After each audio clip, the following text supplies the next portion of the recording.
I trust you when I know you're hiding something? You think the less you say, the less you give away. But really, it's the opposite. How old are you? 10.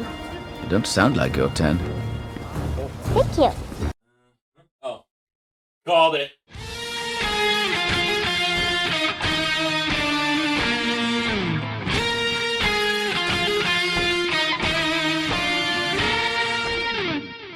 Howdy all, I'm Adam the Renaissance Nerd. Welcome to my review of Obi-Wan Kenobi Episode 2.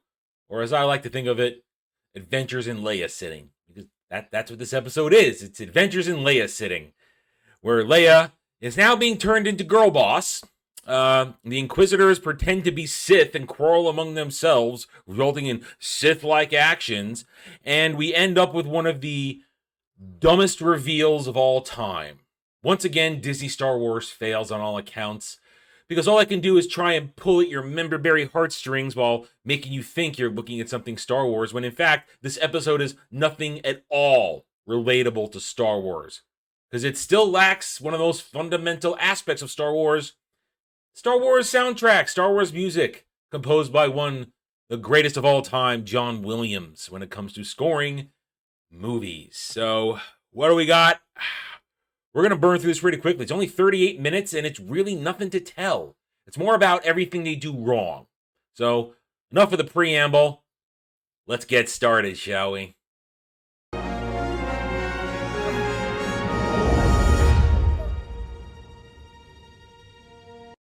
Bad storytelling. Bad storytelling exists when you know characters have indestructible plot armor. Obi-Wan, Leia, Vader, the actual Star Wars characters in this show, they all have indestructible plot armor. So the manufactured tension that they've created for this episode, it's lame. It's got no punch. It's got no emotion. It's got no passion. Because you know Leia's gonna survive. You know Obi-Wan's gonna survive. This whole series is manufactured tension to generate a fake situation twisted by a single misinterpretation of a line or two from Star Wars A New Hope.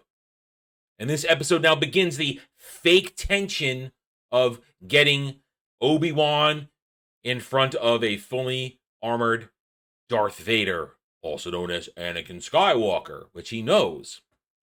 Long story short, because it doesn't take long to talk about what happens in this episode. Obi-Wan arrives on this planet that looks like 1980s Hong Kong, where people are dressed really weirdly. Poor costume design. Good job, Disney. Big budget, huh? Obi-Wan makes his way through the city. Eventually finds the bounty hunters. Kidnappers. I keep saying bounty hunters. I don't know why. Almost gets captured by the kidnappers himself, but manages to get out of it. Then frees Leia, who proceeds to give him wisdom, to deliver him from his melancholy, so to speak. Little words of wisdom from a 10-year-old girl. As I showed you in the scene before earlier, how old are you? I'm 10. Of course you know she's 10. If Luke is 10, she's 10. How dumb is this? Seriously, how stupid are these writers? They're twins. He knows exactly how old she is. Oh, he did it for comedy. Well, it's not funny, and all it does is show and prove everything we were saying was going to happen when Leia came into contact with Obi-Wan, that she would impart to him wisdom to make him feel better about himself. And there happens 2 or 3 times in this episode. That was the first time. It's going to happen again in a bit. So Leia and Obi-Wan are now sneaking through the city, but oh no, Reva has arrived with all her insufferable glory. And she is now trying to find him, but oh, the other Inquisitors arrive with the Grand Inquisitor, who are angry that Reva went out on her own. Now, what they're behaving like here are pseudo-Sith. This is why Darth Bane, instigated the rule of two, because Sith, who are dark side users, will inevitably turn on each other and therefore weaken their base. So you should only have a master and apprentice, and the apprentice will always become stronger than the master and therefore overthrow, and the next apprentice will be stronger, and so on and so forth until you reach Palpatine and Vader, who are some of the strongest Sith of all time. But these aren't Sith. As I said, these Inquisitors are not Sith. They are fake Dark Jedi, Dave Filoni fabrications that don't really make a lot of sense, because Vader and Palpatine wouldn't allow Dark Jedi to do anything. It undermines what they do. It's so stupid. Anyway, so the Sith start fighting amongst themselves, and the Grand Inquisitor summons a garrison of stormtroopers, which consists eventually of, 8. Good productions, money well spent, Disney. What happens next is then Reva issues a planet-wide bounty on Obi-Wan, and suddenly all the bounty hunters on this planet are hunting for Obi-Wan.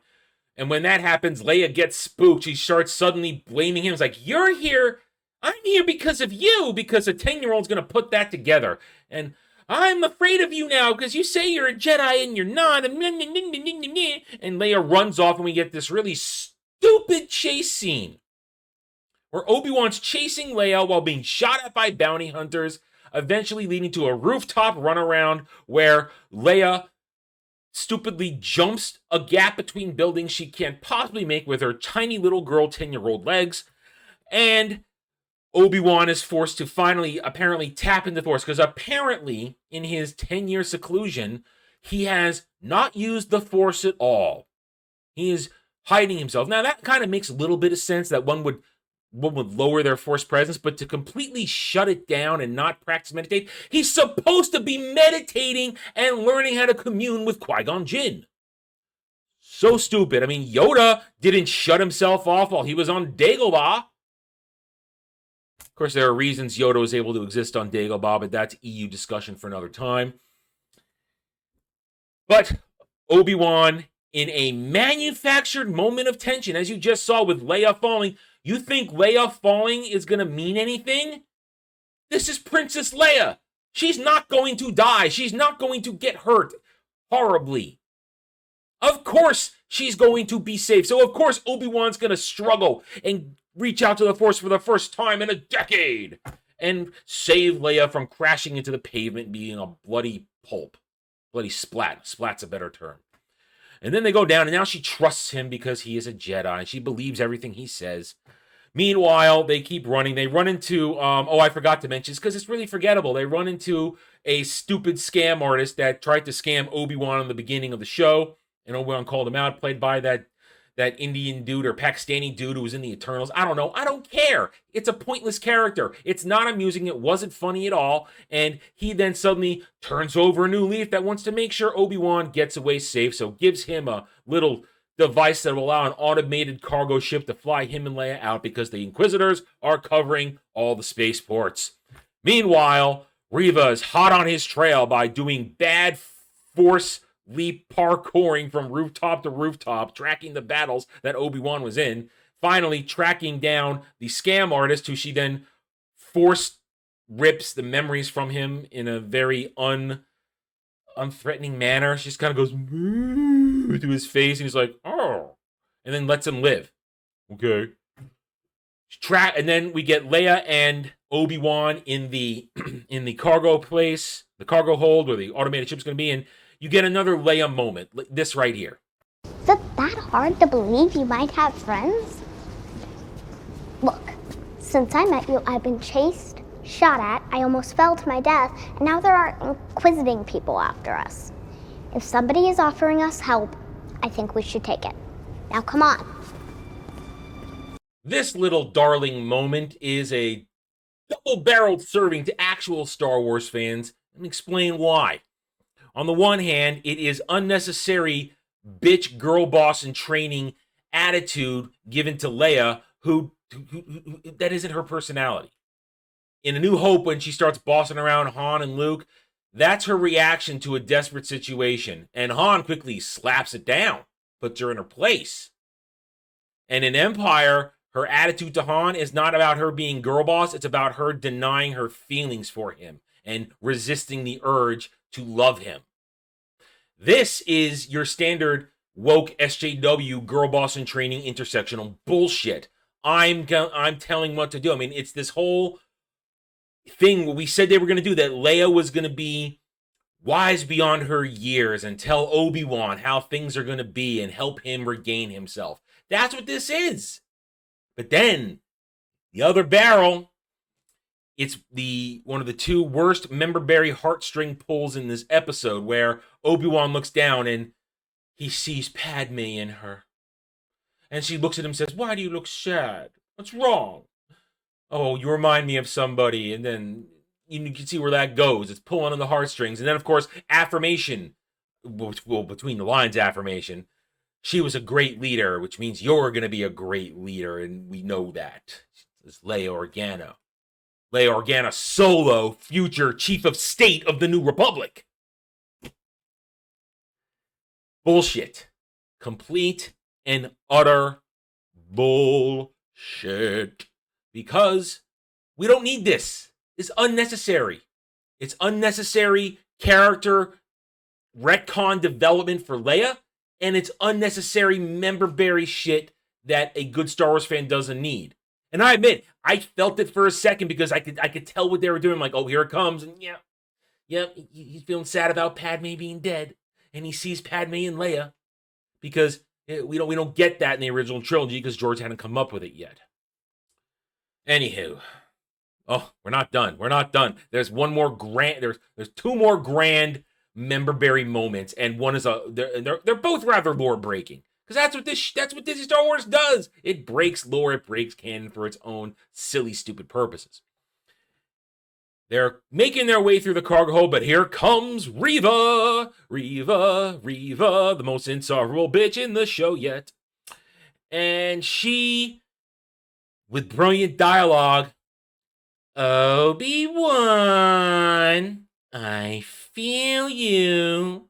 The fear is great in you. I can feel your fear." I mean, brilliant dialogue. She's insufferable. She's annoying. She's girl boss. And oh, here comes girl boss. She begins to taunt Obi-Wan.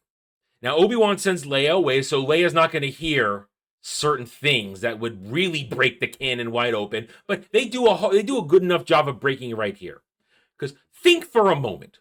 Obi-Wan may be in exile, but the Empire has existed for 10 years. He still clearly is around other people because he works his day job as the butcher. He's in town on occasion. He talks to a Jawa. He has connections. He sees what's going on. He's in exile, but he's still in the world. Again, the Empire has existed for 10 years. You would think everybody would know Darth Vader. Because remember, in the prequels, Obi-Wan knows Anakin is Darth Vader. Well, all this time, apparently, Obi-Wan thought Anakin was dead. That he died on the shores of Mustafar. And I say shore because there was a shore. It was a river of lava. So, Reva's talking about, "I'm not going to kill you yet. I just want to take you to him." And then she goes, "Oh, you didn't know?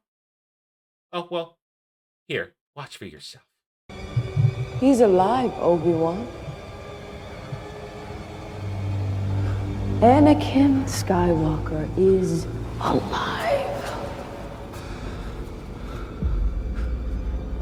And he's been looking for you for a long time. Nobody should know outside of Palpatine and Obi-Wan and Yoda that Anakin Skywalker is Darth Vader. Well, maybe Bail Organa might know because he was there at the end, but 3 people and Palpatine would know. Nobody else should know this. Nobody should know that Anakin Skywalker is Darth Vader. F you, Disney. F you, Kathleen Kennedy. F you, Deborah Chow. F you, everybody involved in this. Breaking the lore. Recreating their own canon to suit their narrative needs. Not to mention the stupidity of Empire, 10 years. Doesn't matter that Tatooine is the outer rim. Smugglers still come through. News would still travel. People would know of the existence of Darth Vader, the second most powerful individual in the Empire, next to the Emperor and Grand Moff Tarkin. Nobody can possibly believe with common sense that Obi-Wan would not have heard that Darth Vader is kicking around and therefore Anakin's alive. So this sudden revelation that Anakin's alive, stupid, pathetic, unbelievable. We're not done yet. This isn't the end. Because as Reva's busy taunting him, then here comes the Grand Inquisitor. And earlier on in the episode, he was trash-talking her. You're scum, you're garbage, you're gutter trash. I'm better than you. You're the weakest of us all. Well, as he's about to basically steal her kill, she turns around and ganks him, lightsaber through the chest. So apparently, the Grand Inquisitor is dead. I don't know. This is Disney Star Wars. Who knows? They might keep him alive. I don't know. I don't really know the continuity of Rebels, where he comes from. It's all stupid. It's not even real. It doesn't matter. But again, this might be another example of Disney Star Wars effing with their own continuity. So I would love it if they've actually done that. But in the middle of this little confrontation, Obi-Wan skitters away, gets on the ship with Leia, and they're off as we are then see the shocked face of Obi-Wan. Anakin's alive.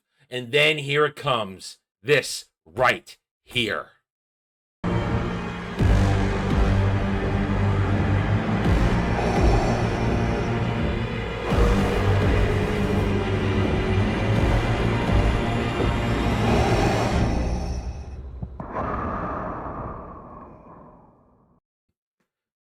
I would also be remiss if I didn't bring out the glaring failure of Disney Star Wars again when it comes to music. Said it before, say it again. Why aren't you using actual Star Wars music? You have your first image of Darth Vader. Wouldn't you think you'd play the Imperial March, which is essentially Darth Vader's theme? No, we're going to have some shitty, intense music that is unrecognizable and will be forgotten within 5 seconds of the episode ending. Disney Star Wars is fail. How can you not play Darth Vader's theme, the Imperial March, when you reveal him for the first time? Dun dun dun dun dun dun dun dun. Recognizable, iconic, but no, we're Disney Star Wars. We're too stupid and probably too cheap to understand how to properly frame one of the most important characters in science fiction history. My God.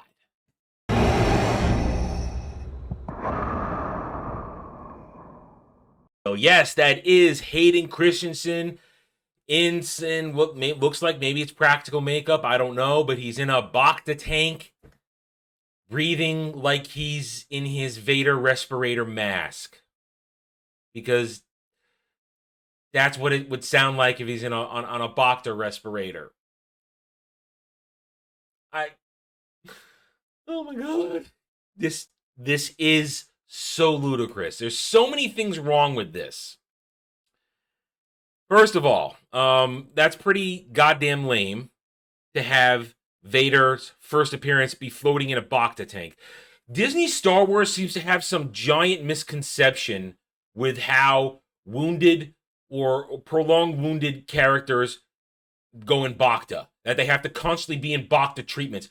He has had his cybernetic augmentation, his respirator in for 10 years. Don't give me this crap, Deborah Chow, that he's not the fully formed Vader we see in A New Hope. Don't give me that bullshit That is bullshit. That's Disney Star Wars bullshit. They have this obsession with putting people in Bacta tanks. Secondly, let's have a moment of logic here. The rasping of the Vader, the famous Vader breathing rasp, that comes from the interaction of that helmet respirator. That's not the same thing as in there. Why do you have the Darth Vader breathing while he's in a Bacta tank? No. These people don't understand Star Wars. Now, yeah, they gave him Sith eyes because Vader does have Sith eyes. Anakin has Sith eyes. He is a Sith.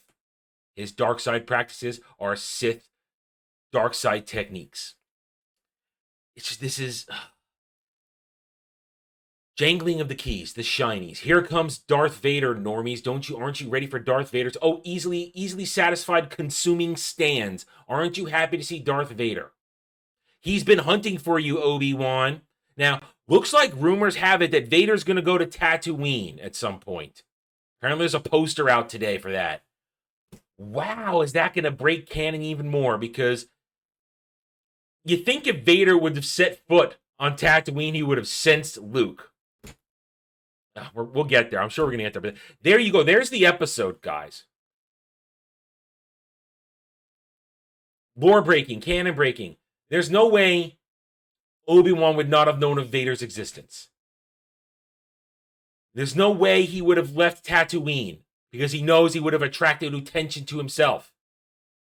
Leia should never have been kidnapped because this whole kidnapping her to draw out Obi-Wan, it's a stupid plot device created by stupid people to not only shame Obi-Wan, but shame Bail Organa for not having good security as the most powerful noble house on Alderaan at that time.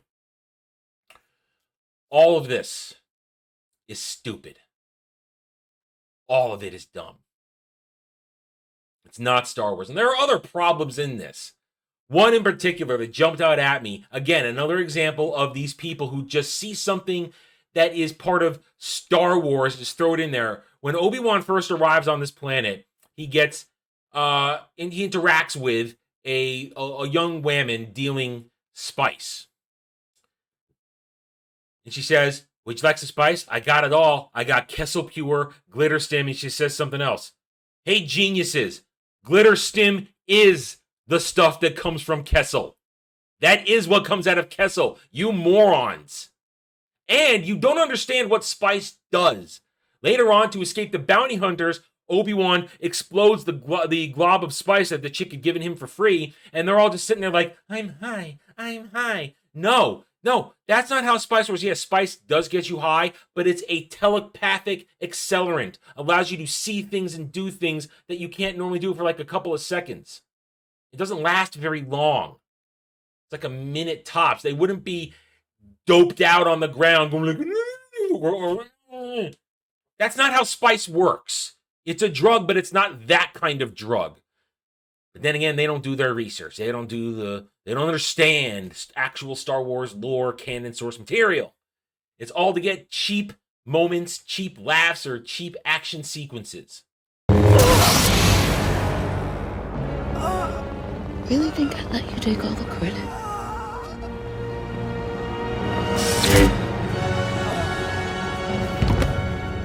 Who's in the gutter now? Disney Star Wars is in the gutter. Yeah, that's what's in the gutter. That line right there, that whole interaction represents what's going on in this episode. Agenda. Here comes the Black Woman Inquisitor girl boss taking out the patriarchy, who are keeping her down, who are being mean to her. That's why she killed him, because he was mean to her. Talked down to her, and she wasn't going to take that. She's a proud woman. She ain't going to let no big, tall, and grand Inquisitor with weird red streaks and, white. Tell her what to do. Down with the patriarchy. This episode, this episode was Adventures in Leia sitting with a sprinkling of I'm now black girl boss. You can't insult me. I'm going to take you all out. I'm the smart one. I captured Obi-Wan. She spent that whole part right there saying, I captured Obi-Wan. It was me. It was I. I'm smarter than Obi-Wan. I'm smarter than you. I want Darth Vader's praise. Because that's in the end what it is. Also, it's such a weird combination. You have her going, I'm proclaiming myself as girl boss, but I still want to be subjugated by Darth Vader. But in the end, she's probably going to turn on him and do the heroic moment and save, if the leak's true, a certain someone, and then do the heroic thing that Obi-Wan could have done. But no, he doesn't get to be the hero in his own show. Because he didn't really do anything heroic in this episode. He chased a little girl around town while trying to convince her he was a friend. We learned that Obi-Wan is force impotent right now and that he barely got it up to save Leia, who wasn't going to die anyway because Leia's got the thickest plot armor on this show. Next to Obi-Wan and Vader. Manufactured tension. Manufactured... what's the other word? Stakes. That's it. Stakes. Thank you. Thank you. Manufactured stakes. It's all ridiculous. How are we supposed to take any of this seriously? Because we're not. This entire show is one giant shiny being waved in front of people's eyes who are either consumers or normies who don't have time to pay attention and understand that Disney Star Wars is shit. It's all to create a visual spectacle of Obi-Wan versus Darth Vader. Plain and simple. That's all it is. It's not real. This is real. All of that, those 3 shelves of books, all Star Wars books, that's all, a little Wheel of Time on top of that there, but all Star Wars books, that's all real. The EU is the real Star Wars story after Return of the Jedi. Not what Disney has been barfing onto the pavement for the past decade. You want real Star Wars?